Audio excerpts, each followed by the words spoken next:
അനുഗ്രഹത്തിനായി നമുക്ക് പ്രാർത്ഥിക്കാം.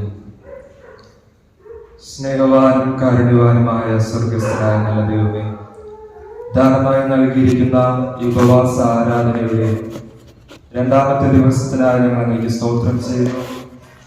ആദ്യത്തെ സെഷനിൽ കർത്താവെ അങ്ങ് കൂടിയെന്ന ദൈവയ്ക്കായി സ്തോത്രം ചെയ്യുന്നു. അപ്പൊ അല്പസമയം അങ്ങയുടെ വചനം സംസാരിക്കുവാനായിട്ട് ആഗ്രഹിക്കുമ്പോൾ അങ്ങയുടെ വചനത്തിലൂടെ അങ്ങ് ഞങ്ങളോട് സംസാരിക്കണമേ. വെള്ളിയേക്കാളും പൊന്നിനേക്കാളും വിലയേറിയതായ അങ്ങയുടെ വചനം അടിയങ്ങളുടെ ആത്മാവിന് അങ്ങ് ഈ അവസരം നൽകി അനുഗ്രഹിക്കണമേ. ഈ ആരാധനയ്ക്ക് അധ്യക്ഷനായിരിക്കുന്ന അങ്ങയുടെ ദാസനായി പ്രാർത്ഥിക്കുന്നു. അങ്ങയുടെ അത്യന്ത ശക്തിയാൽ അങ്ങ് നിറച്ചതിനായി സ്തോത്രം കർത്താവേ. തുടർന്നും അങ്ങയുടെ ശുശ്രൂഷയ്ക്കായി അങ്ങ് എടുത്ത് ഉപയോഗിക്കണം. യേശുവിൻ നാമത്തിൽ ഞങ്ങളുടെ പ്രാർത്ഥന കേൾക്കണം. ദയയുള്ള പിതാവേ, ആമേൻ. ദൈവനാമം മഹത്വപ്പെടുമാറാകട്ടെ. വേദിയിലായിരിക്കുന്ന സ്നേഹവും ബഹുമാനവുമുള്ള സുബിൻ സുവിശേഷകർ, ഹിന്ദി റീജിയന്റെ കോർഡിനേറ്ററായിരിക്കുന്ന റവറൻ ജോസഫ് ഇസ്രായേൽ അച്ഛൻ, മറ്റു വൈദിക ശ്രേഷ്ഠർ, ക്രിസ്തുവിൽ പ്രിയ മിഷണറി ശുശ്രൂഷകരെ, നിങ്ങൾക്ക് ഏവർക്കും കർത്താവായ യേശു ക്രിസ്തുവിന്റെ നാമത്തിൽ എന്റെ സ്നേഹവന്ദനം.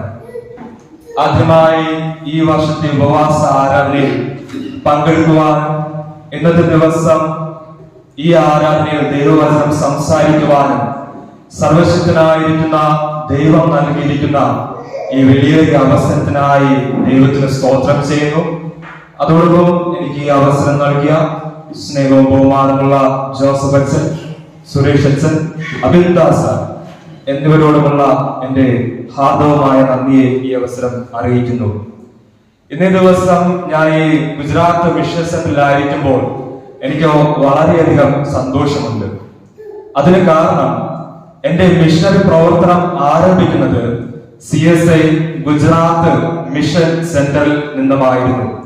ഞാൻ 2017 ജൂൺ മാസം 10-ാം തീയതിയാണ് അജിയച്ചനോടൊപ്പം CSI ഗുജറാത്ത് മിഷനിൽ എത്തിച്ചേരുന്നത്. എനിക്ക് 2 മാസം CSI ഗുജറാത്ത് മിഷനിൽ പ്രവർത്തിക്കുവാൻ സർവശക്തനായ ദൈവം കൃപ ചെയ്തു. അതിനുശേഷമാണ് ഞാൻ ഇവിടെ നിന്നും രാജസ്ഥാൻ മിഷൻ ഫീൽഡിലേക്ക് പോകുന്നത്. ഈ വർഷം ജൂൺ മാസം 10-ാം തീയതി ഞാൻ മിഷണറി ആയിട്ട് വന്നതിന് ശേഷം ഏകദേശം 5 വർഷം തികയുകയാണ്. എന്റെ ഈ 5 വർഷത്തെ ശുശ്രൂഷകളിലേക്ക് ഞാൻ ഒന്ന് തിരിഞ്ഞു നോക്കുമ്പോൾ ദൈവം എന്നെ അനുഗ്രഹിച്ച അനുഗ്രഹങ്ങൾക്ക് എനിക്ക് എങ്ങനെ നന്ദി പറയണമെന്ന് എനിക്കറിയില്ല. അത്രമാത്രം സർവശക്തനായ ദൈവം, ഞാൻ ആഗ്രഹിച്ചതിലും ഉപരിയായിട്ടാണ് ദൈവം എന്നെ അനുഗ്രഹിച്ചത്. ഞാൻ പോലും വിചാരിക്കാത്ത മുഖാന്തരങ്ങളിലൂടെ ദൈവം എന്നെ അനുഗ്രഹിച്ചു. 2020 ഡിസംബർ 27-ാം തീയതി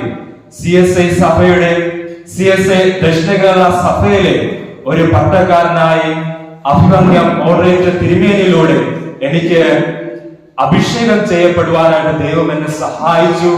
അതോടൊപ്പം തന്നെ എന്നെ ശുശ്രൂഷയിലേക്ക് കൊണ്ടുവന്നത് എന്റെ പരേതിയായ എളിയ മാതാവാണ്. 2012 ഓഗസ്റ്റ് മാസം 8-ാം തീയതി എന്റെ മാതാവ് ക്യാൻസർ രോഗത്താൽ ഈ ലോകത്തു നിന്നും എടുക്കപ്പെട്ടു. എന്റെ മാതാവിന് എഴുതുവാനോ വായിക്കുവാനോ അറിഞ്ഞുകൂടാത്ത ഒരു മാതാവാണ്. എന്റെ അമ്മയ്ക്കാണെങ്കിൽ ബസിന്റെ ബോർഡ് പോലും വായിക്കാനായിട്ട് അറിയില്ല. അത്രമാത്രം വിദ്യാഭ്യാസം കുറഞ്ഞ ഒരു മാതാവാണ് എന്റെ അമ്മ. കാരണം ചെറുപ്പം മുതലേ ബന്ധുക്കളുടെ ഭവനങ്ങളിൽ വീട്ടു ജോലിക്ക് നിന്നാണ് എന്റെ അമ്മ വളർന്നത്. അതുകൊണ്ട് തന്നെ എന്റെ അമ്മയ്ക്ക് യാതൊരു വിധമായിട്ടുള്ള വിദ്യാഭ്യാസവും ഇല്ലായിരുന്നു. പക്ഷെ എന്റെ അമ്മയിൽ കണ്ട ഒരു ഗുണമെന്ന് പറയുന്നത്, എന്റെ അമ്മ ഏതൊരു ജോലി ചെയ്യുമ്പോഴും എപ്പോഴും പ്രാർത്ഥിച്ചുകൊണ്ടിരിക്കും. ഇപ്പൊ അടുക്കളയിൽ പാചകം ചെയ്യുമ്പോഴും വസ്ത്രങ്ങൾ അലക്കുമ്പോഴും എന്ത് തന്നെ ജോലി ചെയ്തുകൊണ്ടിരുന്നാലും എന്റെ അമ്മ എപ്പോഴും പ്രാർത്ഥിച്ചുകൊണ്ടിരിക്കും. മക്കൾക്ക് വേണ്ടി എപ്പോഴും പ്രാർത്ഥിച്ചുകൊണ്ടിരിക്കും. ഒരു വിദ്യാഭ്യാസവും ഇല്ല എങ്കിലും ബൈബിളൊക്കെ എന്നെക്കാട്ടിലും വായിക്കണമെന്നും പ്രസംഗിക്കണമെന്നും എന്റെ അമ്മയ്ക്ക് ആഗ്രഹമുണ്ട്. പക്ഷേ വിദ്യാഭ്യാസം ഇല്ലാത്തതുകൊണ്ട് അതൊന്നും സാധിച്ചിരുന്നില്ല. എന്നെക്കാട്ടിലും ഉപരിയായിട്ട് മിഷൻ വീട്ടിൽ വന്ന് ശുശ്രൂഷ ചെയ്യണമെന്ന് ആഗ്രഹിച്ചത് എന്റെ അമ്മയാണ്. പക്ഷെ അതിനുവേണ്ടി എപ്പോഴും എന്റെ അമ്മ പ്രാർത്ഥിക്കുമായിരുന്നു. ആ ഒരു പ്രാർത്ഥനയുടെ അനുഗ്രഹമാണ് എന്നെ നിങ്ങളുടെ മധ്യത്തിൽ ആക്കിയിരിക്കുന്നത്. അതുകൊണ്ട് എന്റെ കുടുംബക്കാരെല്ലാം എന്റെ അമ്മയ്ക്ക് നൽകിയ ഒരു പേരെന്ന് പറയുന്നത് പ്രാർത്ഥനക്കാരി എന്നാണ്. എവിടെ പ്രാർത്ഥന ഉണ്ടെങ്കിൽ പോകും, എപ്പോഴും അമ്മ ഇങ്ങനെ പ്രാർത്ഥിച്ചുകൊണ്ടിരിക്കും. അതുകൊണ്ട് കുടുംബക്കാരൻ എന്റെ അമ്മയ്ക്ക് നൽകിയ ഒരു പേരാണ് പ്രാർത്ഥനക്കാരി. പക്ഷെ ആ പ്രാർത്ഥനയുടെ ശക്തിയാണ് ഇന്ന് ഞങ്ങൾ ഇത്രമാത്രം അനുഗ്രഹിച്ചിരിക്കുന്നതെന്ന് എനിക്ക് നിങ്ങളോട് പറയുവാനായിട്ട് സാധിക്കും. അതോടൊപ്പം ഞാൻ ഈ അവസരം റവറൻ ജോസഫ് ഇസ്രായേൽ അച്ഛനോടും എന്നെ നന്ദി അറിയിക്കുന്നു. നമ്മുടെ മിശ്രന്മാരായിരിക്കുന്ന എല്ലാവരുടെ ജീവിതത്തിലും ജോസഫ് അച്ഛന്റെ പ്രാധാന്യ സ്ഥാനം എന്ന് പറയുന്നത് ഒരു പ്രത്യേകത തന്നെയാണ്. എനിക്ക് അച്ഛനിൽ നിന്ന് ലഭിച്ചത് ഒരു രക്ഷകർത്താവിൽ നിന്നുള്ള ഒരു സ്നേഹവും ആലോചനയുമാണ് എനിക്ക് ഈ നാളുകളിൽ അച്ഛനിൽ നിന്ന് ലഭിച്ചുകൊണ്ടിരിക്കുന്നത്. തുടർന്നും അച്ഛന്റെ ശുശ്രൂഷകളെ, പ്രവർത്തനങ്ങളെ, കുടുംബങ്ങളെ സർവശക്തനായ ദൈവം അനുഗ്രഹിക്കട്ടെ എന്ന് ആത്മാർത്ഥമായി പ്രാർത്ഥിക്കുകയും ചെയ്യുന്നു. ഈ വർഷവും പ്രസംഗ വിഷയമായി എനിക്ക് ലഭിച്ചിരിക്കുന്ന ധ്യാന വിഷയം സഹനങ്ങളിലൂടെ നിത്യജീവനിലേക്ക് നയിക്കുന്ന ദൈവത്തിന്റെ അത്യന്ത ശക്തി എന്നതാകുന്നു. അതിനാസ്പദമായി ലഭിച്ചിരിക്കുന്ന തിരുവചന വേദഭാഗങ്ങൾ വിശുദ്ധ മത്തായിയുടെ സുവിശേഷം 19-ാം അധ്യായം 23 മുതൽ 30 വരെയും, അപ്പോസ്തലന്മാരുടെ പ്രവൃത്തികൾ 7-ാം അധ്യായം 54 മുതൽ 60 വരെയും ഉള്ള തിരുവചനങ്ങളാകുന്നു. സുവിശേഷ വേദഭാഗത്തിൽ നാം വായിക്കുമ്പോൾ യേശുവും ശിഷ്യന്മാരും തമ്മിലുള്ള ഒരു സംഭാഷണമാണ് നമുക്ക് അവിടെ കാണുവാനായിട്ട് സാധിക്കുന്നത്. അവരുടെ സംഭാഷണ വിഷയം എന്ന് പറയുന്നത് സ്വർഗരാജ്യമായിരുന്നു. വിശുദ്ധ മത്തായിയുടെ സുവിശേഷം 19-ാം അധ്യായം 23-ാം വാക്യം ആരംഭിക്കുന്നത് തന്നെ ഇപ്രകാരമാണ്: യേശു തന്റെ ശിഷ്യന്മാരോട്, ധനവാൻ സ്വർഗരാജ്യത്തിൽ കടക്കുന്നത് പ്രയാസം തന്നെ എന്ന് ഞാൻ സത്യമായി നിങ്ങളോട് പറയുന്നുവെന്ന് യേശു തന്റെ ശിഷ്യന്മാരോട് പറയുന്നു. കാരണം സ്വർഗരാജ്യത്തിലേക്ക് പ്രവേശിക്കുവാനുള്ള നമ്മുടെ യോഗ്യത എന്ന് പറയുന്നത് നമ്മുടെ ധനമോ, നമ്മുടെ വിദ്യാഭ്യാസമോ, അതുപോലെ തന്നെ നമ്മുടെ വില കൂടിയ വസ്ത്രമോ, നമ്മുടെ അധികാരമോ, നമ്മുടെ വാഹനമോ ഒന്നും തന്നെ അല്ല എന്നാണ് യേശു കർത്താവ് ഈ വാക്യത്തിലൂടെ നമ്മെ പഠിപ്പിക്കുന്നത്. പിന്നെ ആർക്കാണ് സ്വർഗരാജ്യത്തിലേക്ക് പ്രവേശിക്കുവാനായിട്ട് സാധിക്കുന്നത്? വിശുദ്ധ മത്തായിയുടെ സുവിശേഷം 5-ാം അധ്യായം 3-ാം വാക്യം വായിക്കുമ്പോൾ യേശു കർത്താവ് മലമുകളിൽ വെച്ച് തന്റെ മുമ്പിലായിരുന്ന ജനത്തോട് ഇപ്രകാരം പറയുകയാണ്: ആത്മാവിൽ ദരിദ്രരായവർ ഭാഗ്യവാന്മാർ, സ്വർഗരാജ്യം അവർക്കുള്ളത്. ആത്മാവിൽ ദരിദ്രരായവർ ഭാഗ്യവാന്മാർ, സ്വർഗരാജ്യം അവർക്കുള്ളത്. ഇവിടെ യേശു കർത്താവ് ഒരു വ്യക്തിയുടെ ബാഹ്യമായ ജീവിതത്തിന്റെ സമ്പത്തിനെ കുറിച്ചോ ദരിദ്ര അവസ്ഥയെ കുറിച്ചോ മാത്രമല്ല പറയുന്നത്. പകരം കർത്താവായ യേശു ക്രിസ്തു ഒരു വ്യക്തിയുടെ ആത്മീക ജീവിതത്തിന്റെ ദാരിദ്ര്യ അവസ്ഥയാണ് ചൂണ്ടിക്കാണിക്കുന്നത്. നാം ഈ ഒരു ഭാഗം യേശുവിന്റെ നസ്രത്തിലെ നയപ്രഖ്യാപനവുമായി ഒരുമിച്ച് ചേർത്ത് വായിക്കുമ്പോഴും അവിടെയും കർത്താവായ യേശുവിന്റെ ദരിദ്രനോടുള്ള സമീപനത്തെ നമുക്ക് കാണുവാനായിട്ട് സാധിക്കും. വിശുദ്ധ ലൂക്കോസിന്റെ സുവിശേഷം 4-ാം അധ്യായം 18-19 വാക്യങ്ങൾ വായിക്കുമ്പോൾ യേശു കർത്താവ് നസ്രത്തിലെ സഭയിൽ വെച്ച് വളരെ ശക്തമായി തന്റെ നയത്തെ പ്രഖ്യാപിക്കുകയാണ് ചെയ്യുന്നത്. തന്റെ ദൗത്യ ശുശ്രൂഷ, തന്റെ ദൗത്യ നിർവഹണം എന്താകുന്നുവെന്ന് വളരെ ശക്തമായി പ്രവാചകന്റെ പുസ്തകത്തിൽ നിന്നും വേദഭാഗങ്ങൾ ഉദ്ധരിക്കുകയാണ് യേശു കർത്താവ് ചെയ്യുന്നത്. എന്താണ് യേശു കർത്താവ് പറയുന്ന വാക്യങ്ങൾ? അവിടെ ഇപ്രകാരം നമുക്ക് കാണുവാനായിട്ട് സാധിക്കും. ആദ്യം തന്നെ യേശു കർത്താവ് എന്താണ് പറയുന്നത്? ദരിദ്രന്മാരോട് സുവിശേഷം അറിയിക്കുവാൻ കർത്താവ് എന്നെ അഭിഷേകം ചെയ്യുകയാൽ അവന്റെ ആത്മാവ് എന്റെ മേലുണ്ട്. ബദ്ധന്മാർക്ക് വിടുതലും കുരുടന്മാർക്ക് കാഴ്ചയും പ്രസംഗിക്കുവാനും പീഡിതന്മാരെ വിടുവിച്ചയക്കുവാനും കർത്താവിന്റെ പ്രസാദ വർഷം പ്രസംഗിക്കുവാനും എന്നെ അയച്ചിരിക്കുന്നുവെന്ന് യേശു കർത്താവ് വളരെ ശക്തമായി അവിടെ പ്രഖ്യാപിക്കുകയാണ് ചെയ്യുന്നത്.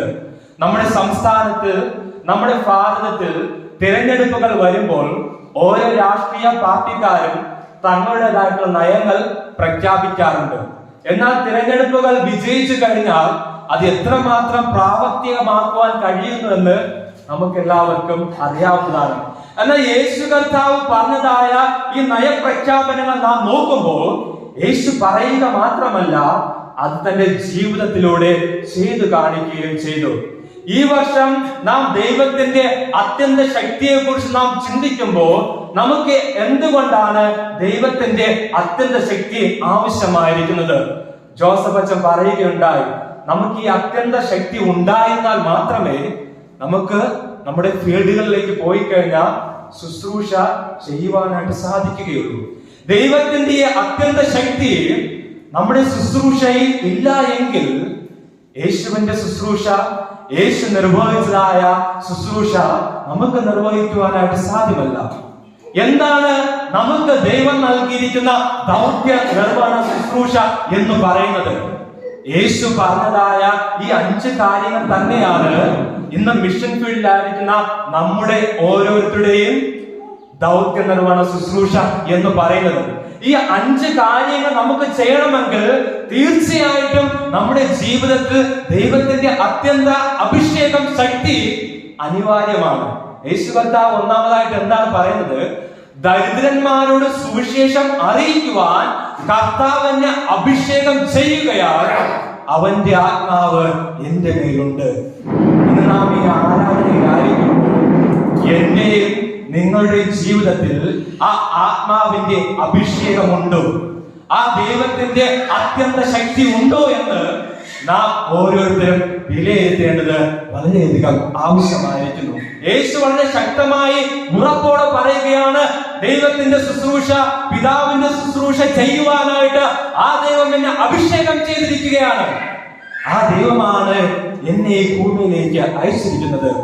ആ പിതാവിന്റെ ശുശ്രൂഷ ചെയ്യുവാനായിട്ടാണ് ഞാൻ ഈ ഭൂമിയിലേക്ക് ആയിരിക്കുന്നത്. അത് എന്റെ സ്വന്തം ശക്തിയാ സാധ്യമല്ല. അതിനെനിക്ക് ദൈവത്തിന്റെ പിതാവിന്റെ അത്യന്ത ശക്തി ആവശ്യമാണെന്നാണ് യേശു കർത്താവ് ഇവിടെ വ്യാഖ്യാനിക്കുന്നത്, നമ്മെ പഠിപ്പിക്കുന്നത്. ഓരോരോ ദൗത്യ നിർവഹണത്തെ കുറിച്ചാണ് തുടർന്ന് ഞാൻ പറയുവാനായിട്ട് ആഗ്രഹിക്കുന്നത്. ഒന്നാമതായി നമ്മുടെ ദൗത്യ നിർവഹണ ശുശ്രൂഷ എന്ന് പറയുന്നത് ദരിദ്രന്മാരോട് സുവിശേഷം അറിയിക്കുക എന്നതാകുന്നു. യേശുവിന്റെ ശുശ്രൂഷ എപ്പോഴും ഒരു ദരിദ്ര ജനസമൂഹത്തിന്റെ മധ്യത്തിലായിരുന്നു. ഹല്ലേലൂയ. യേശു കർത്താവിന്റെ ശുശ്രൂഷ എന്ന് പറയുന്നത് എപ്പോഴും ഒരു ദരിദ്ര ജനസമൂഹത്തിന്റെ മധ്യത്തിലായിരുന്നു. ലൂക്കോസിന്റെ സുവിശേഷം 15-ാം അധ്യായം 1-ാം വാക്യം നാം വായിക്കുമ്പോൾ അവിടെ ഇപ്രകാരം രേഖപ്പെടുത്തിയിരിക്കുന്നു, ചുങ്കക്കാരും പാപികളുമെല്ലാം അവന്റെ വചനം കേൾക്കുവാൻ അവന്റെ അടുക്കൽ വന്നു.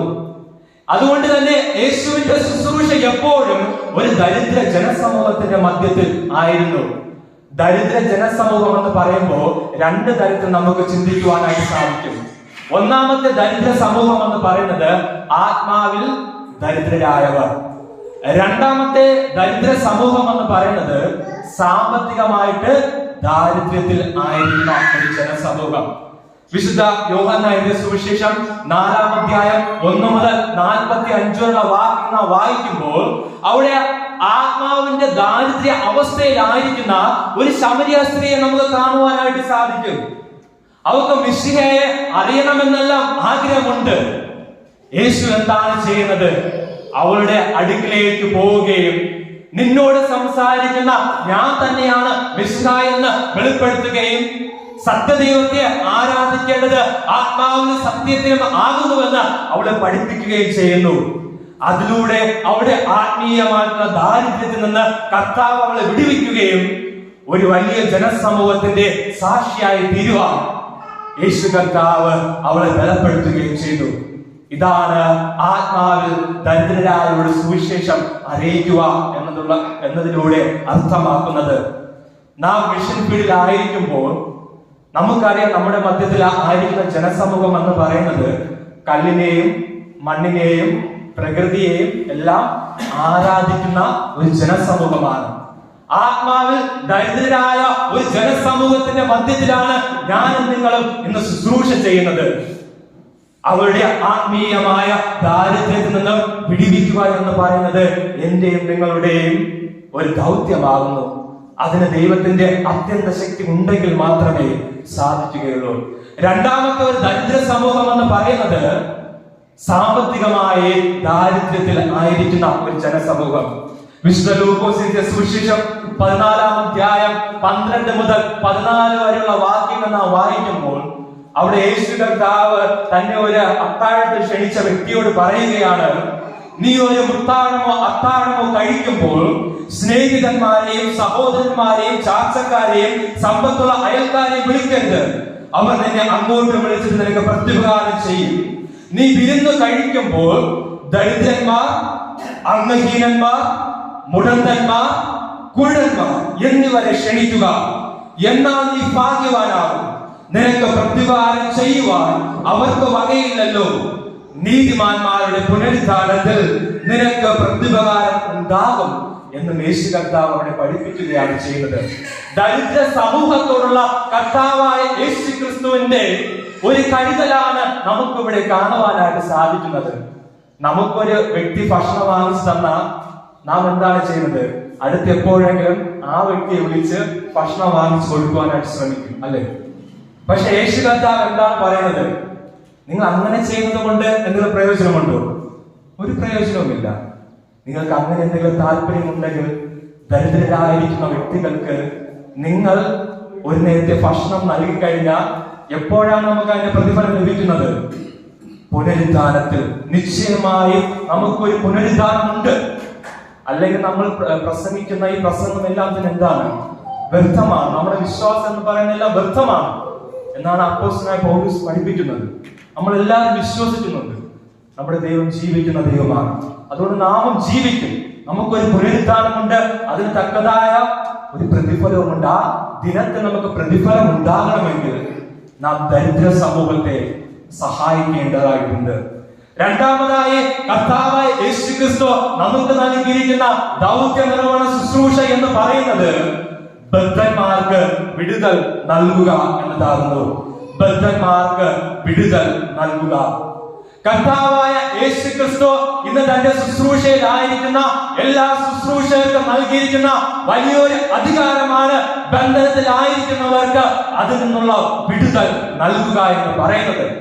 പക്ഷെ പലപ്പോഴും ആ അധികാരം എന്റെ നിങ്ങളുടെ ജീവിതത്തിൽ നാം മനസ്സിലാക്കുന്നുണ്ടോ എന്ന് ചിന്തിക്കേണ്ടിയിരിക്കുന്നു. വിശുദ്ധ ലൂക്കോസിന്റെ സുവിശേഷം 10-ാം അധ്യായം അതിന്റെ 19-ാം വാക്യം നാം വായിക്കുമ്പോൾ അവിടെ ഇപ്രകാരം രേഖപ്പെടുത്തിയിരിക്കുന്നു, പാമ്പുകളെയും തേളുകളെയും ശത്രുവിന്റെ സകല ബലത്തെയും ചവിട്ടുവാൻ ഞാൻ നിങ്ങൾക്ക് അധികാരം തരുന്നു, ഒന്നും നിങ്ങൾക്ക് ഒരിക്കലും ദോഷം വരുത്തുകയുമില്ല.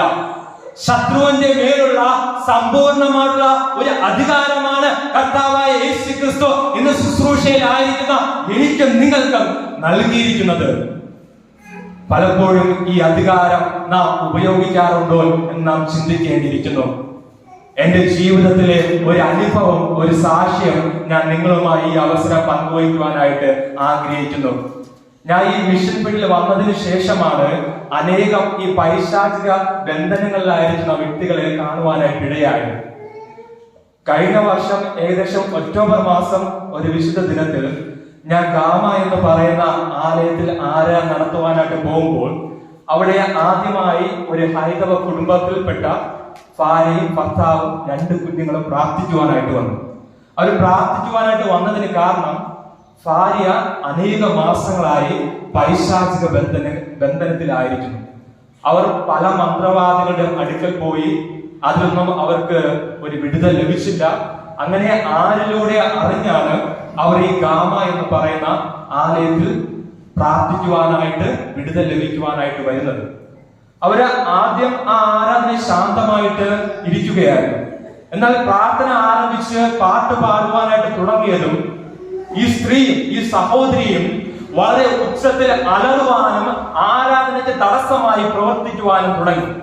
അതുകൂടാതെ അവരുടെ ശരീരത്തെ തന്നെ അവർ സ്വന്തമായി ഉപദ്രവിക്കുന്ന ഒരു കാഴ്ചയും എനിക്ക് കാണുവാനായിട്ട് കഴിഞ്ഞു. ഞാൻ ഒരു നിമിഷം ആ സഹോദരിക്ക് വേണ്ടി പ്രാർത്ഥിച്ചു.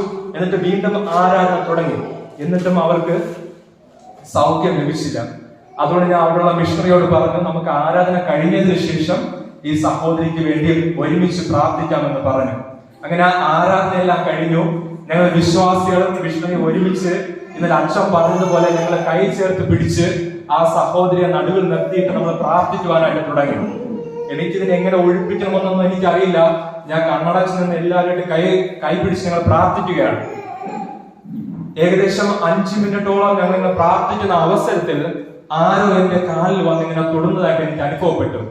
ഞാൻ കണ്ണ് തുറന്ന് നോക്കുന്ന അവസരം ഈ പൈശാചിക ബന്ധനത്തിലായിരുന്ന സഹോദരി എന്റെ കാലിൽ തൊട്ട് എന്നോട് ക്ഷമയാചിക്കുന്ന ഒരു അവസ്ഥയാണ് എനിക്ക് കാണുവാനായിട്ട് സാധിച്ചത്. അതിനുശേഷം ഞാൻ ഈ വർഷം 1-ാം തീയതി വീണ്ടും ആ ആലയത്തിൽ ആരാധന നടത്തുവാനായിട്ട് പോകുമ്പോൾ ആ സഹോദരി പാർവതി ബസ്ര എന്ന് പറഞ്ഞ സഹോദരി പൂർണ്ണ സൗഖ്യം പ്രാപിച്ച് ആരാധനയിൽ ഇരുന്ന് ദൈവത്തെ ആരാധിക്കുന്ന ഒരു അത്ഭുത സാക്ഷ്യം എനിക്ക് കാണുവാനായിട്ട് സാധിച്ചു. കാരണം ദൈവം നമുക്ക് ബന്ധനത്തിലായിരിക്കുന്നവർക്ക് അതിൽ നിന്ന് വിടുതൽ നൽകുവാനുള്ള ഒരു അധികാരം നമുക്ക് എല്ലാവർക്കും നൽകിയിരിക്കുകയാണ്. അതിനെ നാം പ്രാർത്ഥിച്ച് ഉപയോഗപ്പെടുത്തുവാനായിട്ടാണ് നാം ഓരോരുത്തരും ശ്രമിക്കേണ്ടത്. മൂന്നാമതായി കർത്താവായ യേശു ക്രിസ്തു നമുക്ക് നൽകിയിരിക്കുന്ന ദൗത്യ നിർവഹണ ശുശ്രൂഷ എന്ന് പറയുന്നത് കുരുടന്മാർക്ക് കാഴ്ച പ്രസംഗിക്കുക എന്നതാണ്. നമ്മൾ വ്യക്തമായി ഈ വാക്യം ഒന്ന് ചിന്തിക്കുമ്പോൾ കുരുടന് കാഴ്ചയാണ് നമ്മൾ പ്രസംഗിക്കേണ്ടത്, കുരുടന് കാഴ്ചയാണ് നൽകേണ്ടത്. പക്ഷെ യേശു കർത്താവ് ഇവിടെ എന്താണ് പറയുന്നത്? നിങ്ങൾ കുരുടന്മാർക്ക് കാഴ്ച പ്രസംഗിക്കുക. യേശുവിന്റെ കാലഘട്ടം നാം നോക്കുമ്പോൾ 2 തരത്തിലുള്ള കുരുടന്മാരാണ് ഉണ്ടായിരുന്നത്. ഒന്നാമത്തെ കുരുടന്മാരെന്ന് പറയുന്നത് ശാരീരികമായിട്ട് കുരുടന്മാരായ ശാരീരികമായിട്ട് കാഴ്ചശക്തി ഇല്ലാത്തവർ. രണ്ടാമത്തെ വ്യക്തികൾ എന്ന് പറയുന്നത് കുരുടന്മാരായ വ്യക്തികൾ എന്ന് പറയുന്നത് ആത്മീകമായി അന്ധതയിൽ ആയിരിക്കുന്ന വ്യക്തികളെയാണ് രണ്ടാമത്തെ കുരുടന്മാരെന്ന് പറയുന്നത്. നാം വിശുദ്ധ മർക്കോസിന്റെ സുവിശേഷം 10-ാം അധ്യായം 45 മുതൽ നാം വായിക്കുമ്പോൾ അവിടെ തിമായിയുടെ മകനായ ബർത്തിമായി എന്ന് പറയുന്ന ഒരു വ്യക്തിയെ കാണുവാനായിട്ട് സാധിക്കും. ബർത്തിമായിക്ക് എന്താണ് പ്രശ്നം? അവന്റെ ബാഹ്യമായ കാഴ്ചശക്തിക്കാണ് പ്രശ്നം. പക്ഷേ അവന്റെ ആത്മീകമായ വിശ്വാസ കാഴ്ചശക്തി എന്ന് പറയുന്നത് അത് പക്ഷെ ഞാൻ ചിന്തിക്കുന്നത് എന്നേക്കാൾ എത്രയോ വലുതായിരുന്നു എന്നാണ്. അതുകൊണ്ടാണ് യേശു കർത്താവ് വരുന്നു എന്ന് അവൻ കേൾക്കുമ്പോൾ ദാവീദ് പുത്ര എന്നോട് കരുണ തോന്നണമേ എന്ന് അവൻ നിലവിളിക്കുന്നത്. ജനസമൂഹമെല്ലാം അവനെ നിശബ്ദനാക്കുവാനായിട്ട് ശ്രമിക്കുമ്പോഴും അവൻ തന്റെ വിശ്വാസ കണ്ണുകളാൽ ആ യേശുവിനെ കാണുകയാണ്. തന്റെ ബാഹ്യമായ കണ്ണുകൾ അന്ധകാരത്തിന്റെ അവസ്ഥയിലായിരിക്കുമ്പോഴും അവന്റെ ആത്മീയമായ കണ്ണ് കാഴ്ചശക്തിയുള്ളതായിരുന്നു. അവന് ഉറപ്പുണ്ടായിരുന്നു, യേശു കർത്താവ് എന്റെ അടുക്കൽ വരുമെങ്കിൽ, യേശു കർത്താവ് എന്നെ തൊടുമെങ്കിൽ എനിക്ക് ഈ കാഴ്ചശക്തി ലഭ്യമായി തീരും. ഞാൻ ഇന്ന് ആത്മീകമായി കാഴ്ചശക്തി ഉള്ളവനാകുന്നുവെങ്കിലും എന്റെ ബാഹ്യമായ കണ്ണുകൾ തുറക്കുവാനായിട്ട് കഴിവുള്ളവനാണ് എന്റെ യേശുനാഥൻ. അതുകൊണ്ട് അവൻ ഉച്ചത്തിൽ നിലവിളിക്കുകയാണ്. അവന്റെ നിലവിളി കേട്ട യേശു കർത്താവ് അവന്റെ അടുക്കൽ പോകുകയും അവന് കാഴ്ചശക്തി നൽകുകയും ചെയ്തു. ഹല്ലേലൂയ.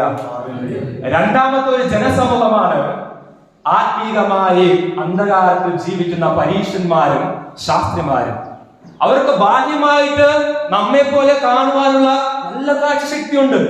വചനം വായിക്കുവാനും പ്രസംഗിക്കുവാനും എഴുതുവാനും എല്ലാം നല്ല കാഴ്ചശക്തിയുണ്ട്. പക്ഷെ അവിടെ ആത്മീകമായ കണ്ണുകൾ കപടത കൊണ്ട് നിറഞ്ഞതായിരുന്നു. അവിടെ ആത്മീകമായ കണ്ണ് എന്ന് പറയുന്നത് കപടത കൊണ്ട് നിറഞ്ഞതായിരുന്നു. അത് അന്ധകാരത്തിന്റെ അവസ്ഥയിലായിരുന്നു. വിശുദ്ധ മത്തായിയുടെ സുവിശേഷം 23-ാം അധ്യായം 1 മുതൽ 36 വാക്യങ്ങൾ വായിക്കുമ്പോൾ യേശു കർത്താവ് വളരെ ശക്തമായി ആ ഒരു പ്രബല സമൂഹത്തെ ശകാരിക്കുകയാണ് ചെയ്യുന്നത്. നാം 26-ാം വാക്യം വായിക്കുമ്പോൾ യേശു കർത്താവ് നേരിട്ട് പറയുകയാണ്, കുരുടനായ പരീക്ഷനെ, കിണ്ടികിണ്ണങ്ങളുടെ പുറം വെടിപ്പാക്കേണ്ടതിന് മുമ്പേ അവയുടെ അകം വെടിപ്പാക്കുക. അവർ ബാഹ്യമായിട്ട് കാഴ്ചശക്തി ഉള്ളവരായിരുന്നു, എന്നാൽ അവരുടെ ആത്മീകമായ ജീവിതത്തിൽ അവർ കുരുടന്മാരായിരുന്നു. അവരോടാണ് യേശു കർത്താവ് എന്ന് പറയുന്നത്, നിങ്ങൾ അവരോട് പോയി സുവിശേഷം അറിയിക്കുക, മിശിഹായെ കുറിച്ച് അറിയിക്കുക. ഇന്ന് നമ്മുടെ മിഷൻ ഫീൽഡുകൾ നോക്കുകയാണെങ്കിൽ ഭർത്തിമായിയെ പോലെയും പരീക്ഷന്മാരെ പോലെയും അന്ധകാരത്തിന്റെ അവസ്ഥയിലായിരിക്കുന്ന ഒരു വലിയൊരു ജനസമൂഹമുണ്ട്. അവരുടെ മധ്യത്തിൽ വചനമാകുന്ന വെളിച്ചം പകരേണ്ടത് നമ്മുടെ ഓരോരുത്തരുടെയും കർത്തവ്യമാകുന്നു.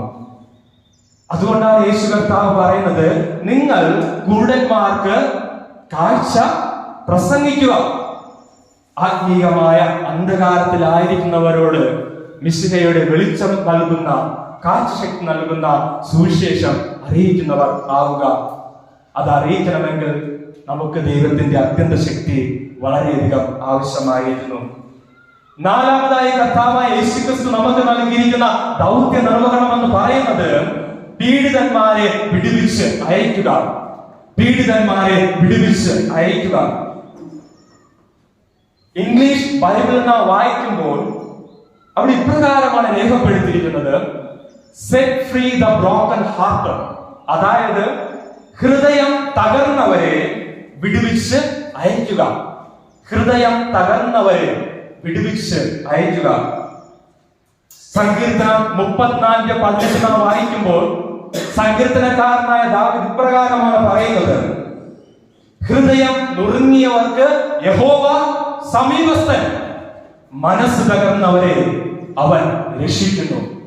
ഇന്ന് ഈ ആരാധനയിൽ പങ്കെടുക്കുന്ന അനേകം പേർ അപ്രകാരം ഹൃദയ നുറുക്കത്തോടെ ആയിരിക്കുന്നവരാണ്. എല്ലാവരുടെ ജീവിതത്തിലും അവരുടേതായിട്ടുള്ള പ്രതിസന്ധികൾ, ബുദ്ധിമുട്ടുകൾ, കഷ്ടതകൾ എല്ലാം ഉണ്ട്. ഒരു വ്യക്തിയുടെ ജീവിതത്തിൽ മാത്രമല്ല, ഇവിടെ ആയിരിക്കുന്ന എല്ലാവരുടെ ജീവിതത്തിലും ഉണ്ട്. എന്നാൽ അവരോട് കർത്താവായ യേശു കർത്താവ്, പിതാവായ ദൈവം എന്താണ് പറയുന്നത്? ഹൃദയം നുറുങ്ങിയവർക്ക് യഹോവ സമീപസ്ഥൻ, മനസ്സ് തകർന്നവരെ അവൻ ബലപ്പെടുത്തുന്നു, അവൻ താങ്ങുന്നു. വിശുദ്ധ യോഹന്നാൻ എഴുതിയ സുവിശേഷം 8-ാം അധ്യായം 1 മുതൽ 11 വരെയുള്ള വാക്യങ്ങൾ നാം വായിക്കുമ്പോൾ അവിടെ വ്യഭിചാരത്തിൽ പിടിക്കപ്പെട്ട ഒരു സ്ത്രീയെ യേശുവിന്റെ അടുക്കൽ കൊണ്ടുവരികയാണ് ചെയ്യുന്നത്. ഇന്നലെ ബിജ്മോസ ആ ഭാഗത്തെ കുറിച്ച് പറയുകയുണ്ടായി. അന്നത്തെ ആ ജനസമൂഹം, പ്രമാണിവർഗം അവളെ കല്ലെറിഞ്ഞ് കൊല്ലുവാനായിട്ട് ശ്രമിക്കുമ്പോൾ യേശുവിനെ ഒന്ന് പരീക്ഷിക്കുവാൻ, യേശുവിന്റെ ഉത്തരത്തിലൂടെ തന്നെ യേശുവിനെ ഒന്ന് കുടുക്കുവാനായിട്ട് യേശുവിന്റെ അടുക്കൽ കൊണ്ടുവന്നതിന് ശേഷം യേശുവിനോട് പറയുകയാണ്, നീ ഇവർക്ക് എന്ത് കുറ്റം ചുമത്തുന്നു? യേശു നൽകുന്ന മറുപടി, നിങ്ങളിൽ പാപമില്ലാത്തവൻ ഇവളെ കല്ലെറിയട്ടെ. എല്ലാവരും അവിടെ നിന്ന് തങ്ങളുടെ കയ്യിലുണ്ടാകുന്ന കല്ലുകൾ ഉപേക്ഷിച്ച് മടങ്ങിപ്പോവുകയാണ് ചെയ്യുന്നത്. എന്തുകൊണ്ടാണ് ഇത്ര വലിയൊരു പാപം ചെയ്ത സ്ത്രീയോട് യേശു കർത്താവ് ക്ഷമിക്കുന്നത്? എന്തുകൊണ്ടാണ് അവർക്ക് ഒരു ശിക്ഷാവിധി നൽകാത്തത്? കാരണം ആ സ്ത്രീ തെറ്റ് ചെയ്ത ഒരു വ്യക്തിയാണ്. എല്ലാവരും അവളുടെ ബാഹ്യമായ ജീവിതത്തെ നോക്കിയപ്പോൾ യേശു കർത്താവ് എന്താണ് നോക്കിയത്? അവളുടെ തകർന്നു പോയ, ആ നുറുങ്ങിപ്പോയ ആ ഹൃദയത്തെ, ആ മനസ്സിനെയാണ് യേശു കർത്താവ് നോക്കിയത്. അതുകൊണ്ട് യേശു കർത്താവ് എന്താണ് പറയുന്നത്? ഞാനും നിനക്ക് ഒരു ശിക്ഷാവിധിയും നൽകുന്നില്ല. ഇനി പാപം ചെയ്യരുത്, ഇനി നീ പാപം ചെയ്യരുത്. ഇവിടെ നമുക്ക് ഒരു സൃഷ്ടിയുടെ അനുഭവത്തെയാണ് നമുക്ക് കാണുവാനായിട്ട് സാധിക്കുന്നത്. കർത്താവായ യേശുക്രിസ്തുവിലൂടെ ലഭിക്കുന്ന ഒരു പുതിയ ജീവിതത്തിന്റെ, ഒരു പുതിയ സൃഷ്ടിയുടെ അനുഭവത്തെയാണ് ഈ സ്ത്രീയുടെ ജീവിതത്തിലൂടെ നമുക്ക് കാണുവാനായിട്ട് സാധിക്കുന്നത്. നമ്മുടെ ജീവിതത്തിൽ നാം അറിഞ്ഞും അറിയാതെയും അനേകം പാപങ്ങൾ ചെയ്തിട്ടുള്ളവരാണ്.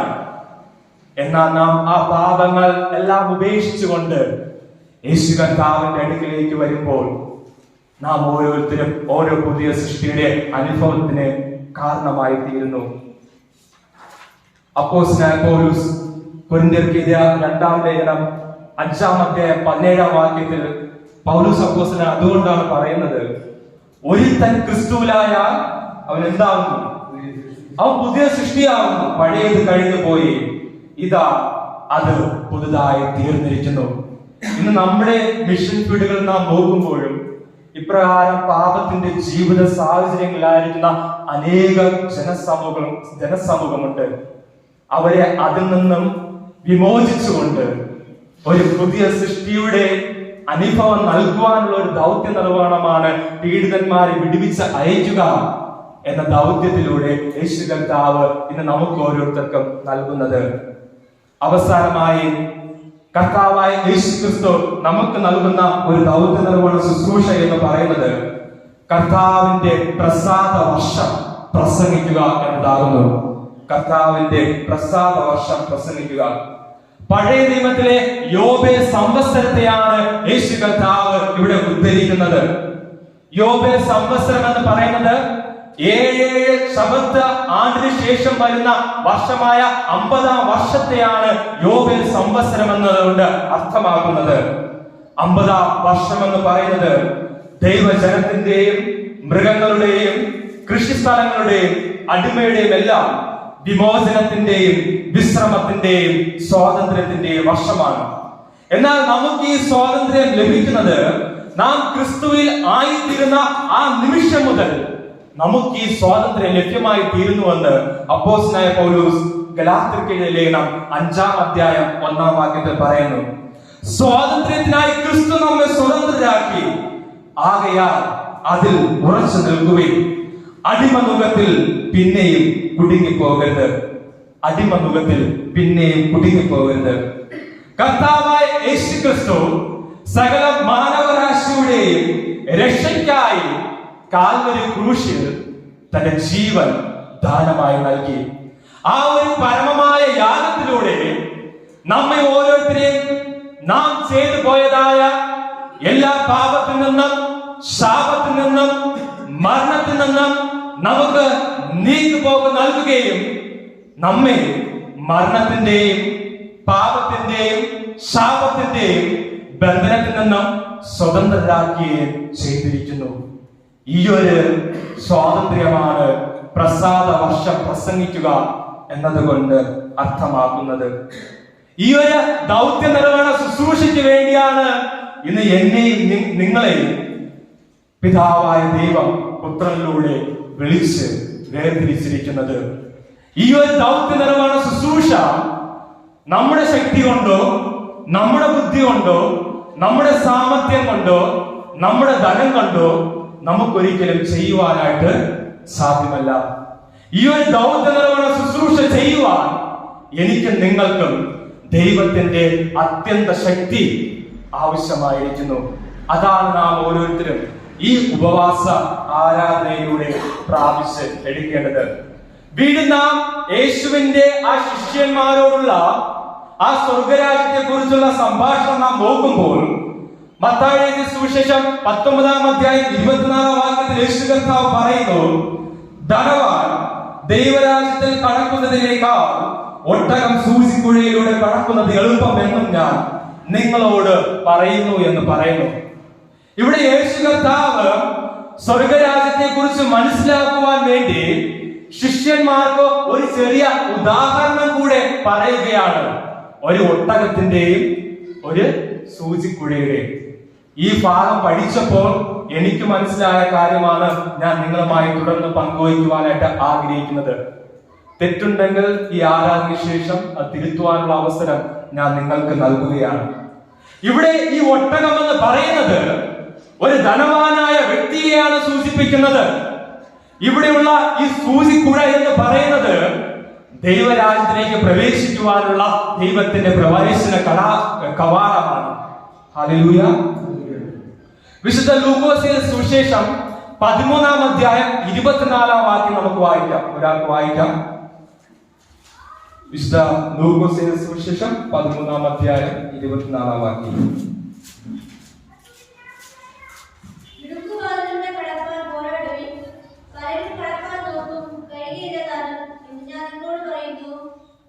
ഹല്ലേലൂയ.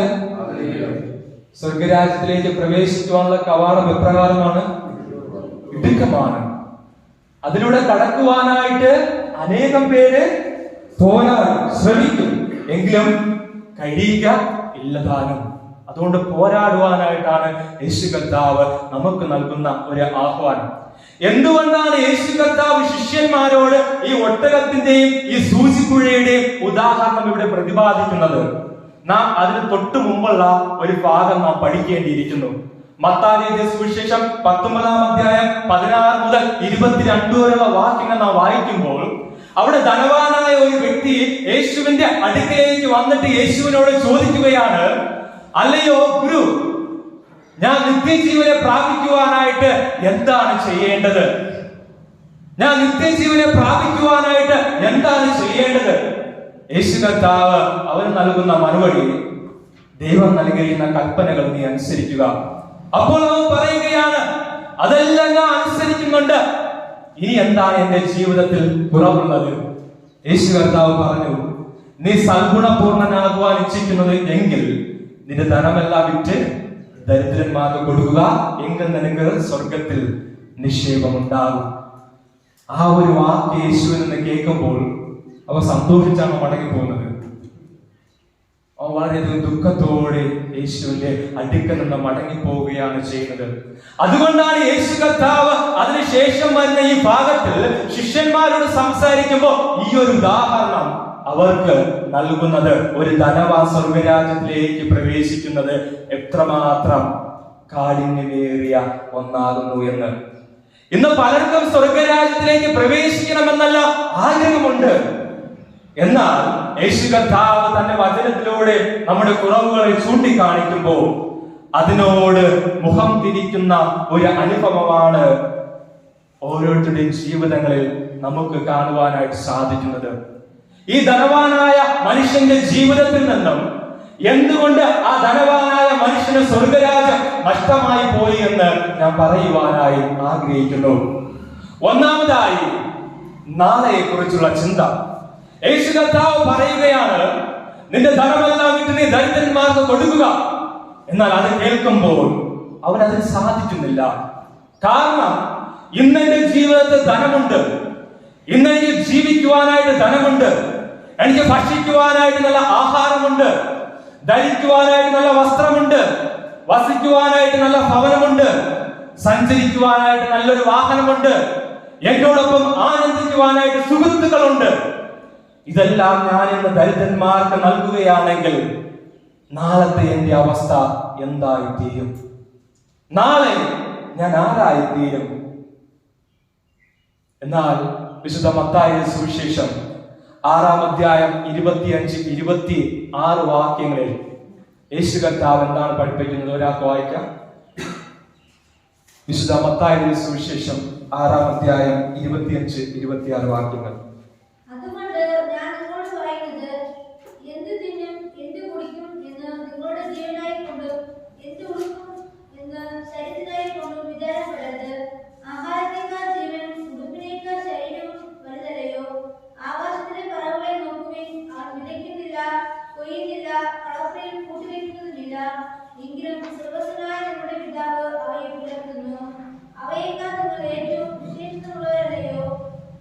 ഹല്ലേലൂയ. ഇന്ന് മിഷൻ പിടിയിലായിരിക്കുന്ന നമ്മുടെ ഓരോരുത്തരുടെയും ഒരു വിചാരവും ആകുല ചിന്തയും ഇത് തന്നെയാണ്. നാളെ എന്റെ അവസ്ഥ എന്തായിത്തീരും? മിഷൻ പ്രവർത്തനങ്ങളിലേക്ക് വരുമ്പോൾ എൻ്റെ മനസ്സിലുണ്ടായിരുന്ന ഒരു ചോദ്യം, ഒരു ചിന്ത എന്ന് പറയുന്നത് ഇത് തന്നെയാണ്. എൻ്റെ ഭാവി എന്തായിത്തീരും? എന്നെ സഹായിക്കുവാനായിട്ട് ആരാണുള്ളത് കർത്താവേ? എന്നാൽ ഇന്ന് ജീവിതത്തിലേക്ക് ഒന്ന് തിരിഞ്ഞു നോക്കുമ്പോൾ ആകാശത്തിലെ പക്ഷികൾക്ക് യഥാസമയം ആഹാരം നൽകുന്നവനായ ദൈവം, പോഷിപ്പിക്കുന്നവനായ ദൈവം എന്നെ കരുതി, എൻ്റെ ജീവിതത്തെ അനുഗ്രഹിച്ചു. എല്ലാ നന്മകളും ദൈവം നൽകിയെന്ന് എനിക്കിന്ന് പറയുവാനായിട്ട് സാധിക്കും. കാരണം നാളത്തെ ദിവസം നമ്മുടേതല്ല. അടുത്ത നിമിഷം നാം ഈ ഭൂമിയിൽ ആയുസ്സോടെ ആയിരിക്കുമെന്ന് ഒരു ഗ്യാരണ്ടിയുമില്ല. ഇന്ന് നാം എത്ര തന്നെ ലക്ഷങ്ങൾ ഉണ്ടാക്കിയാലും അത് നാളെ എനിക്ക് അനുഭവിക്കുവാൻ കഴിയുമെന്ന് ആർക്കെങ്കിലും ഒരു ഗ്യാരണ്ടിയോട് പറയുവാനായിട്ട് സാധിക്കും? എത്ര ധനവാനായിരുന്നാലും ഞാൻ വിശ്വസിക്കുന്ന കഴിയില്ല എന്നാണ്. ഓരോരോ നിമിഷവും ദൈവത്തിന്റെ ദാനമാണ്. ഞാൻ എൻ്റെ ബിജുമോ സാറിന്റെ ഒരു അനുഭവം, ഒരു സാക്ഷ്യം പറയുവാനായിട്ട് ആഗ്രഹിക്കുന്നു. ഫെബ്രുവരി മാസം 8-ാം തീയതി ഞങ്ങളുടെ മിഷൻ സെന്ററിൽ സുരൻ മുർമു എന്ന് പറയുന്ന ഒരു മിഷണറിയുടെ ഇളയ മകന്റെ ജന്മദിന ആഘോഷമായിരുന്നു. അദ്ദേഹത്തിന്റെ മൂത്ത മകൻ വളരെ വർഷക്കാലം മുമ്പ് അദ്ദേഹം ശുശ്രൂഷയിലായിരിക്കുമ്പോൾ മരണപ്പെട്ടു. ഇളയ മകന് 15 വയസ്സ് പൂർത്തിയായപ്പോൾ അദ്ദേഹം എല്ലാ മിഷണർമാരോടും ക്ഷണിക്കുകയും ഒരു വലിയൊരു ഫംഗ്ഷനായിട്ട് തന്റെ മകന്റെ ജന്മദിനം ആഘോഷിക്കണമെന്ന് ആ സുരൻ മുർമു എന്ന മിഷണറി ഞങ്ങളോട് പറയുകയുണ്ടായി. അങ്ങനെ ഞങ്ങളുടെ മിഷൻ സെന്ററിൽ നിന്ന് ഏകദേശം 90 കിലോമീറ്റർ യാത്ര ചെയ്താണ് ഈ ജാമഗഡ എന്ന് പറയുന്ന ഈ മിഷണറിയുടെ ഗ്രാമത്തിലേക്ക് പോകേണ്ടത്. രാവിലെ പ്രാർത്ഥിച്ച് ഞങ്ങൾ യാത്ര തിരിച്ചു. ഏകദേശം 3 മണി വരെ ആരാധന ഉണ്ടായിരുന്നു. ആരാധനയ്ക്ക് ശേഷം ഭക്ഷണം കഴിച്ചു. 4 മണി കഴിഞ്ഞതിന് ശേഷമാണ് ഞാൻ ബിജിമോ സാറും തിരിച്ചു വരുന്നത്. കാരണം ഒരു വനത്തിനകത്തൂടെയാണ് നമുക്ക് യാത്ര ചെയ്ത് പോകേണ്ടത്. 5 മണിയാകുമ്പോൾ തന്നെ അവിടെയെല്ലാം നേരം സന്ധ്യയാവും. പിന്നെ വനപ്രദേശമായിട്ട് ഉള്ളത് കൊണ്ട് മൃഗത്തിന്റെ ശല്യവും വളരെയധികം കൂടുതലാണ്. അതുകൊണ്ട് സാറാണ് ബൈക്ക് ഓടിച്ചിരുന്നത്. കുറച്ച് വേഗത ഉണ്ടായിരുന്നു. ഞാൻ പുറകിലിരിക്കുകയായിരുന്നു. രണ്ടുപേരും ഹെൽമെറ്റ് ധരിച്ചിട്ടുണ്ടായിരുന്നു. ഇങ്ങനെ ബൈക്കിൽ വളരെ വേഗത്തിൽ പോകുന്ന അവസരം ഒരു കാട്ടുപന്നി പെട്ടെന്ന് ഞാൻ ബൈക്കിന് മുന്നിലെത്തുകയും ബൈക്ക് ആ പന്നി ഇടിക്കുകയും ചെയ്തു. ഞാൻ കരുതിയത് ആ സ്ഥലത്ത് വെച്ച് എന്റെ ജീവൻ നഷ്ടപ്പെട്ടു എന്നാണ് ഞാൻ കരുതിയത്. ഞാൻ വിജുമോ സാറിന്റെ കയ്യിൽ ഇങ്ങനെ പിടിച്ചിരിക്കുകയായിരുന്നു. അത്ഭുതമെന്ന് പറയട്ടെ, ബൈക്ക് ഇടിച്ച ആ പന്നി അവിടെ തന്നെ വീഴുകയും എന്നാൽ ഒരു പോറൽ പോലും ഏൽക്കാതെ ബൈക്കിൽ നിന്ന് ഇത്ര ശക്തമായിട്ടും ആ പന്നി ഇടിച്ചിട്ടും വീഴാതെ ദൈവം തന്റെ ദൂതന്മാരെ ഞങ്ങളെ കരുതി. അത്ഭുതകരമായി ഞങ്ങൾക്ക് മിഷൻ സെന്ററിൽ എത്തിച്ചേരുവാനായിട്ട് ദൈവം കൃപ ചെയ്തു. ആ ദൈവത്തിന് ഈ അവസ്ഥ ഞാൻ സ്തോത്രം ചെയ്യുന്നു. ഇവിടെ നാം ധനവാനായ മനുഷ്യന്റെ ജീവൻ നാം പരിശോധിക്കുമ്പോൾ യേശു കർത്താവ് അവനോട് പറയുകയാണ്, നിനക്ക് സ്വർഗരാജ്യം ആവശ്യമാകുന്നുവെങ്കിൽ, നിനക്ക് നിത്യജീവൻ ആവശ്യമായിരിക്കുന്നുവെങ്കിൽ നീ നിന്റെ ധനം ദരിദ്രന്മാർക്ക് നൽകുക. എന്നാൽ അവർ നാളത്തെ കുറിച്ച് ചിന്തിച്ചതുകൊണ്ട് അതിന് സാധിക്കാതെ പോയി. രണ്ടാമതായി, എന്തുകൊണ്ട് ഈ ധനവാനായ വ്യക്തിയുടെ ജീവിതത്തിൽ സ്വർഗരാജ്യം നഷ്ടമായി എന്ന് ചിന്തിക്കുമ്പോൾ നമുക്ക് മനസ്സിലാക്കുവാനായിട്ട് കഴിയുന്ന കാര്യം എന്ന് പറയുന്നത് തന്റെ സന്തോഷമെല്ലാം നഷ്ടമാകും എന്നുള്ള ഒരു ചിന്തയായിരുന്നു. തന്റെ സന്തോഷമെല്ലാം നഷ്ടമാകും എന്നുള്ള ഒരു ചിന്തയായിരുന്നു. കാരണം ഈ മനുഷ്യന്റെ ജീവിതം യേശുവിന്റെ ശിഷ്യനായ യൂദയുടെ ജീവിതത്തിന് സമാനമായിരുന്നു. യൂദയുടെ പ്രത്യേകത എന്തായിരുന്നു? യൂദയ്ക്ക് തന്റെ ഗുരുവും ആവശ്യമായിരുന്നു, സമ്പത്തും ആവശ്യമായിരുന്നു. ഒരു നിർണായകമായ അവസരത്തിൽ ഒരു ശരിയായ തീരുമാനം എടുക്കുവാനായിട്ട് കഴിയാതെ തന്റെ ഗുരുവിനെ ഒറ്റിക്കൊടുക്കുകയാണ് യേശുവിന്റെ ശിഷ്യനായ യൂദ ചെയ്യുന്നത്. അതിന് സമാനമായിട്ടുള്ള ഒരു തീരുമാനമാണ് ഈ ധനവാനായ വ്യക്തിയുടെ ജീവിതത്തിൽ നമുക്ക് കാണുവാനായിട്ട് സാധിക്കുന്നത്. യേശു കർത്താവ് ചോദിക്കുകയാണ്, നിനക്ക് സ്വർഗരാജ്യമാണോ ആവശ്യം, ഈ ധനമാണോ ആവശ്യം? എന്നാൽ ആ ധനവാനായ മനുഷ്യൻ തന്റെ സന്തോഷമെല്ലാം നഷ്ടമാകും എന്ന് ചിന്തിച്ചുകൊണ്ട് സ്വർഗരാജ്യത്തെ യൂദയെ പോലെ നഷ്ടപ്പെടുത്തി കളയുകയാണ് ചെയ്യുന്നത്. എല്ലാ ദിവസവും എൻ്റെ ഭാര്യയുടെ സഹോദരൻ, എൻ്റെ അളിയൻ വാട്സാപ്പിൽ മെസ്സേജ് അയക്കാറുണ്ട്. പലർക്കും നമ്മുടെ ഗ്രൂപ്പിൽ അത് ലഭിക്കുമെന്നാണ് ഞാൻ ചിന്തിക്കുന്നത്. ഒരു ദിവസം അയച്ച ഒരു ഇംഗ്ലീഷ് മെസ്സേജ് ഇപ്രകാരമായിരുന്നു: a meaningful life is not being rich, being popular, being highly educated or being perfect. It's about being real, being humble, being able to share ourselves and touch the lives of others. അതായത് ഒരു അർത്ഥവത്തായ ജീവിതം എന്ന് പറയുന്നത് ധനവാൻ ആകുന്നതോ പ്രശസ്തനാകുന്നതോ വളരെ ഉയർന്ന വിദ്യാഭ്യാസം നേടുന്നതോ സൽഗുണപൂർണൻ ആകുന്നതോ അല്ല. പകരം ആ വ്യക്തി ഒരു നല്ല വ്യക്തിത്വമുള്ള, താഴ്മയുള്ള, തന്റെ ജീവിതം മറ്റുള്ളവരുമായി പങ്കുവയ്ക്കുവാൻ കഴിയുന്ന തന്റെ ജീവിതം കൊണ്ട് മറ്റുള്ളവരെ സ്വാധീനിക്കുവാൻ കഴിയുന്ന ഒരു വ്യക്തിത്വത്തിന് ഉടമയാകണം എന്നാകുന്നു. എന്നാൽ ഇവിടെ നമുക്ക് ഈ ധനവാനായ മനുഷ്യന്റെ ജീവിതത്തിൽ കാണുവാനായിട്ട് സാധിക്കുന്നത്, അവൻ പ്രശസ്തനാകുവാനായിട്ടാണ് ആഗ്രഹിച്ചത്, അവൻ സൽഗുണപൂർണനാകുവാനായിട്ടാണ് ആഗ്രഹിച്ചത്, അവൻ ധനവാനാകുവാനായിട്ടാണ് ആഗ്രഹിച്ചത്. അതുകൊണ്ട് ആ ജീവിതത്തിന് ഒരു അർത്ഥവുമില്ലാതെ നശിക്കുകയാണ് ചെയ്യുന്നത്. അതുകൊണ്ടാണ് ആ ധനവാനായ മനുഷ്യന് സ്വർഗരാജ്യം നഷ്ടമായി പോകുന്നത്.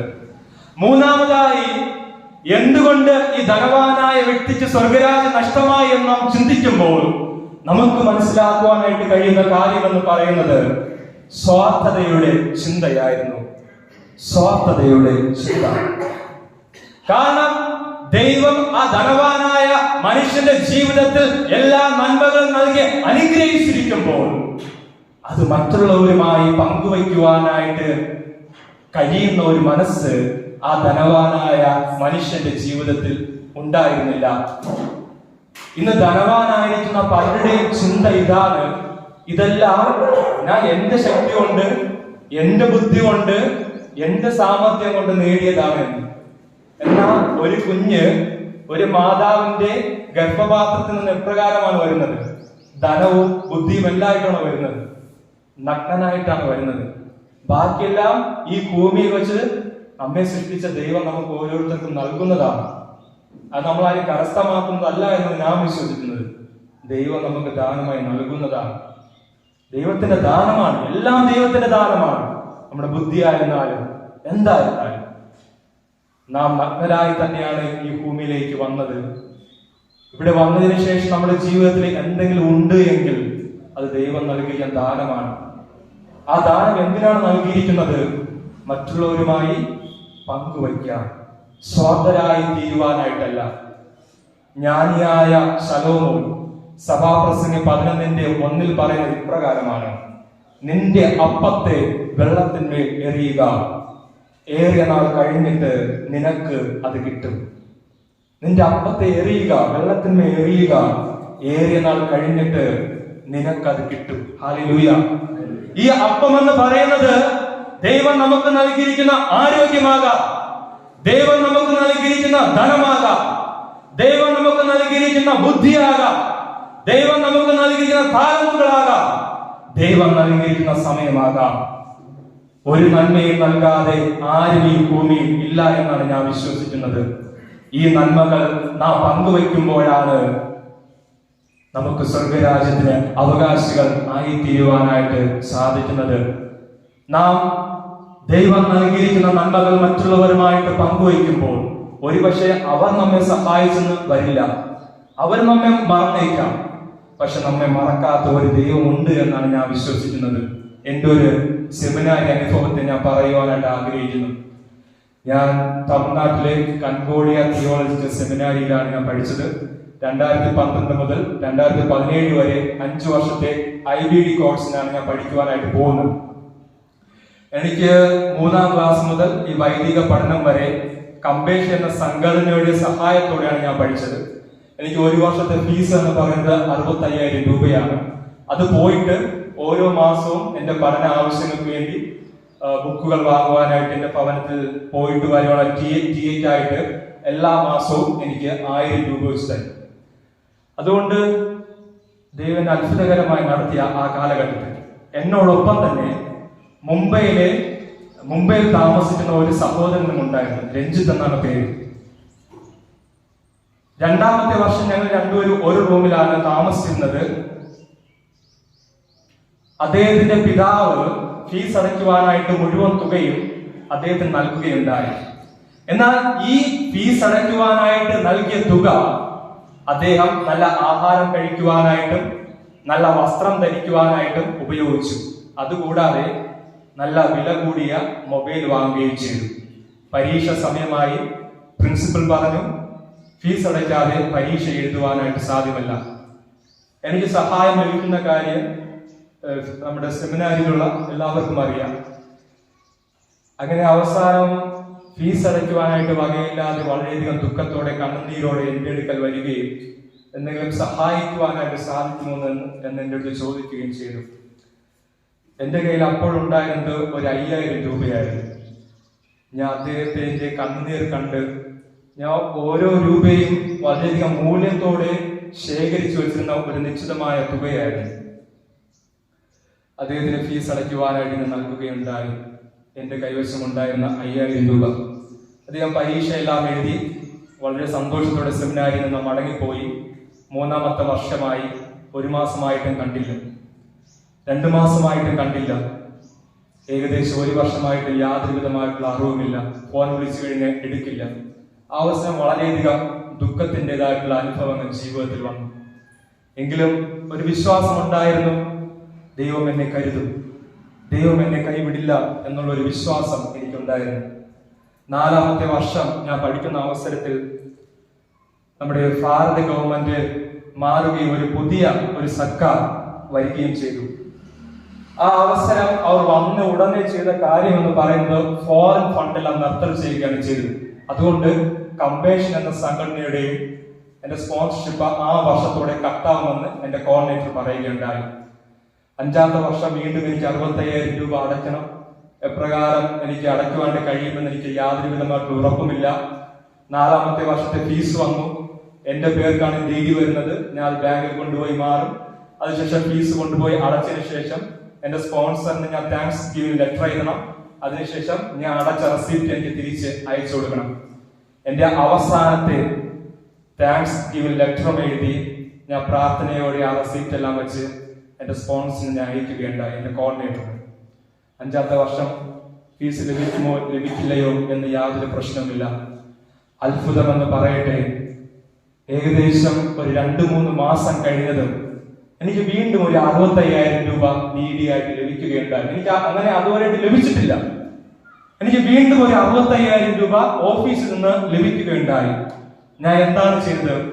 ഉടനെ തന്നെ എന്റെ സാറിനെ വിളിച്ചു. സാർ, ഞാൻ 4ാമത്തെ വർഷത്തെ ഫീസ് അടച്ചു. എനിക്ക് വീണ്ടും DD വന്നിരിക്കുകയാണ്. ഇത് എങ്ങനെയാണ് വന്നത് എന്ന് ചോദിച്ചു. അപ്പോൾ സാറിന് അവിടെ എല്ലാം അന്വേഷിച്ചിട്ടും അവർ പറയുന്നത് എങ്ങനെയോ പേര് തെറ്റിയാണ് അവിടെ എത്തിയിട്ടുള്ളത്. ഏതെങ്കിലും സ്റ്റുഡന്റിന് ആവശ്യമായിട്ടുണ്ടെങ്കിൽ നിങ്ങൾ ചോദിക്കും, ആ അവസരം ഷാരൂൺ ആ തുക തിരിച്ചു തരണമെന്ന് പറഞ്ഞു. അതുകൊണ്ട് ഞാൻ അതിന്ന് 1 രൂപ പോലും എടുക്കാതെ ഞാൻ വളരെ സുരക്ഷിതമായി തന്നെ അത് സൂക്ഷിച്ചിരുന്നു. 5ാമത്തെ വർഷമായി. സ്പോൺസർഷിപ്പ് എല്ലാം കട്ടായി. അധ്യാപകരെല്ലാം മറ്റു ജോലികളിലേക്ക് പോവുകയുണ്ടായി. എനിക്ക് ഫീസ് അടയ്ക്കേണ്ട സമയമായി. ഞാൻ വീണ്ടും പ്രാർത്ഥനയോടെ എന്റെ സാറിനെ വിളിച്ചു. അദ്ദേഹം മറ്റൊരു ജോലിയിൽ നിൽക്കുകയാണ്. സാറിന് ഞാൻ ചോദിച്ചു, സാർ ഞാൻ എന്താണ് ചെയ്യേണ്ടത്? അദ്ദേഹം സന്തോഷത്തോടെ എന്നോട് പറയുകയുണ്ടായി, അത് ദൈവം നിനക്ക് നൽകിയ ദാനമാകുന്നു. അത് ദൈവം നിനക്ക് നൽകിയ ദാനമാകുന്നു. ആ തുക നിനക്ക് ഉപയോഗിക്കാവുന്നതാണ്. ഹല്ലേലൂയ. അങ്ങനെ എനിക്ക് 5ാമത്തെ വർഷത്തെ ഫീസും വളരെ അത്ഭുതകരമായിട്ട് അടയ്ക്കുവാനായിട്ട് ദൈവം എന്നെ കൃപ ചെയ്തു. ജ്ഞാനിയായ ശലോമോൻ എന്താണ് പറയുന്നത്? നിന്റെ അപ്പത്തെ വെള്ളത്തിന്മേൽ എറിയുക, ഏറിയ നാൾ കഴിഞ്ഞിട്ട് നിനക്കത് കിട്ടും. ഇത് പറയുന്നത് ഒരു മനുഷ്യനല്ല, സർവശക്തനായ ഒന്നുമില്ലായ്മയിൽ നിന്നും എല്ലാം സൃഷ്ടിച്ചവനായ ദൈവത്തിന്റെ വാക്കുകളാണ്. ആ വാക്കുകൾ എപ്പോഴും സത്യമായിരിക്കും. ദൈവനാമത്തിന് വേണ്ടി നാം പ്രവർത്തിക്കുമെങ്കിൽ, ചെലവിടുമെങ്കിൽ, ഇന്നല്ലെങ്കിൽ നാളെ അതിന്റെ പ്രതിഫലം ദൈവം നമുക്ക് നൽകുക തന്നെ ചെയ്യും. അവസാനമായി ഒരു കാര്യം കൂടെ പറഞ്ഞുകൊണ്ട് ഞാൻ എന്റെ ഈ വചന ശുശ്രൂഷയുടെ അവസരം അവസാനിപ്പിക്കുവാനായിട്ടാണ് ആഗ്രഹിക്കുന്നത്. എന്തുകൊണ്ടാണ് നാം സഹനം സഹിക്കേണ്ടത്? നിത്യജീവൻ പ്രാപിക്കണമെങ്കിൽ നാം സഹനത്തിലൂടെ കടന്നു പോകേണ്ടതായിട്ടുണ്ട്. സഹനത്തിലൂടെ നാം ഒറ്റയ്ക്ക് യാത്ര ചെയ്യുമ്പോൾ ആ സഹനങ്ങളിൽ വീണു പോകാതെ നമുക്ക് ബലത്തോടെ നിൽക്കുവാൻ ദൈവത്തിന്റെ അത്യന്ത ശക്തി ആവശ്യമായിരിക്കുന്നു. ദൈവത്തിന്റെ അത്യന്ത ശക്തി കൂടാതെ നമുക്ക് സഹനങ്ങളിലൂടെ കടന്നു പോകുവാനായിട്ട് കഴിയുകയില്ല. നമ്മുടെ വിഷയം എന്ന് പറയുന്നത് ഇതാണ്: സഹനങ്ങളിലൂടെ നിത്യജീവനിലേക്ക് പ്രവേശിക്കുന്ന ദൈവത്തിന്റെ അത്യന്ത ശക്തി.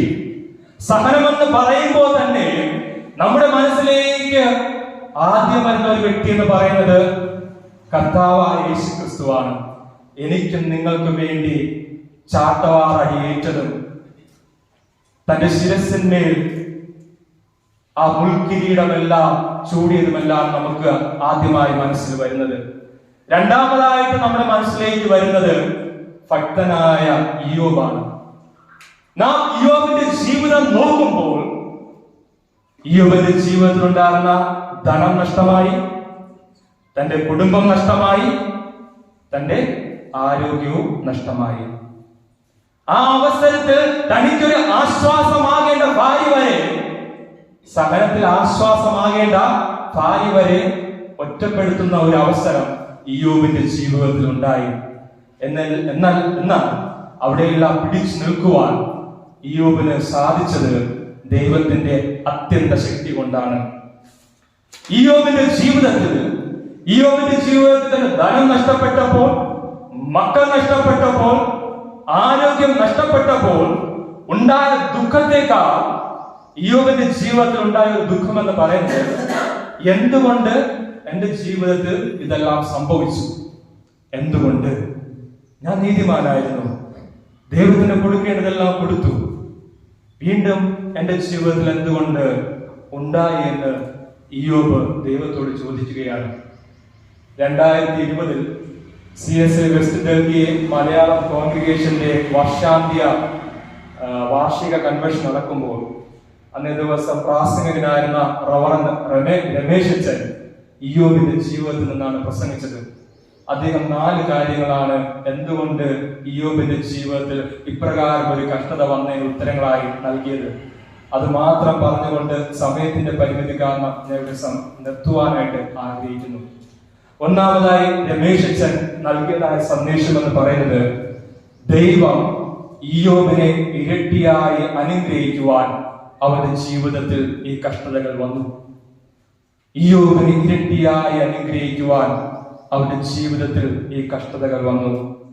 രണ്ടാമതായി, നാം താൽക്കാലിക ലോകത്തിലാണ് ജീവിക്കുന്നതെന്ന് ഓർമ്മപ്പെടുത്തുവാൻ ഇയ്യോബിന്റെ ജീവിതത്തിൽ ഈ കഷ്ടതകൾ ഉണ്ടായി. അതേ പ്രിയരെ, നാം ഓരോരുത്തരും ഒരു താൽക്കാലിക ലോകത്തിലാണ് ജീവിക്കുന്നത്. മൂന്നാമതായി, നിത്യതയിൽ നമ്മുടെ മഹത്വം വർദ്ധിപ്പിക്കുവാൻ ഇയ്യോബിന്റെ ജീവിതത്തിൽ ഈ കഷ്ടതകൾ ഉണ്ടായി. നിത്യതയിൽ നമ്മുടെ മഹത്വം വർദ്ധിപ്പിക്കുവാൻ ഈ കഷ്ടതകൾ ഇയ്യോബിന്റെ ജീവിതത്തിൽ ഉണ്ടായി. അവസാനമായി അച്ഛൻ ഇപ്രകാരമാണ് പറഞ്ഞത്, the highest degree in suffering എന്ന സർട്ടിഫിക്കറ്റ് ഇയ്യോബിന് നൽകുവാൻ ഇയ്യോബിന്റെ ജീവിതത്തിൽ ദൈവം ഈ കഷ്ടതകൾ നൽകി. എന്തുകൊണ്ട് ഞാൻ ഈ അച്ഛന്റെ സന്ദേശം നിങ്ങളുടെ മധ്യത്തിൽ പറഞ്ഞു എന്ന് കേട്ടാൽ, എല്ലാ വർഷവും ഉപവാസ ആരാധനയിൽ പങ്കെടുക്കുന്നവരാണ് ഞാനും നിങ്ങൾ. നമ്മൾ എന്താണ് ചെയ്യുന്നത്? ദൈവവചനം ഒരു ചെവി കൊണ്ട് കേൾക്കും, ഇവിടുന്ന് പോകുമ്പോൾ കേട്ടതുപോലെ തന്നെ മറു ചെവി കൊണ്ട് കളഞ്ഞിട്ട് പോകുന്നവരാണ് നാം ഓരോരുത്തരും. അങ്ങനെ ആകരുത് എന്നൊന്ന് പഠിപ്പിക്കുവാൻ വേണ്ടി മാത്രമാണ് രമേശ് അച്ഛന്റെ ആ ഒരു സന്ദേശം ഞാൻ പറഞ്ഞത്. എന്റെ വാക്കുകൾ ഇവിടെ നിർത്തുവാനായിട്ട് ആഗ്രഹിക്കുന്നു. നമുക്കെല്ലാവർക്കും സമാപനം പ്രാർത്ഥനയ്ക്കായി എഴുന്നേൽക്കാം, പ്രാർത്ഥിക്കാം.